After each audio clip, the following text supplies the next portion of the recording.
அலபேஷியா அப்படிங்கிற புழுவெட்டு தலையில் உருவாகக்கூடியது.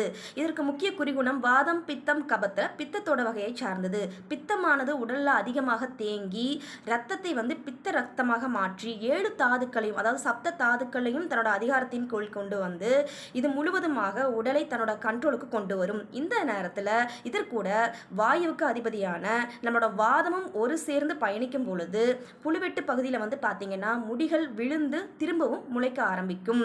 இந்த 2 வாயுமே சேர்ந்து அதாவது பித்தமும் அதுக்கப்புறம் வாதமும் சேர்ந்து மேல் நோக்கி பயணிக்கும் போது சிரசு அடையும். இந்த சிரசில் பார்த்தீங்கன்னா தலை ஃபுல்லுமே கண்ட்ரோல் யாருக்குன்னு பார்க்கும்போது நம்மளோட கபநாடி தான். ஸோ கபமும் இந்த 2 நாடிகளோட சேர்ந்து ஒருமிச்சு பயணிக்கும் போது அந்த புழுவெட்டு பகுதியில் ஒரு டைம் விழுந்த முடி திரும்பவும் முளைக்காது. முறையான ட்ரீட்மெண்ட் மூலமாக சரி பண்ணலாம். ஃபர்ஸ்ட் அவங்க உடலில் இருக்கிற கழிவுகள் எல்லாத்தையுமே வெளியே தள்ளணும், பாடி கிளன்சிங் பண்ணணும், கரிசாலை நெய், பித்தத்தை உடலிருந்து குறைக்கணும்.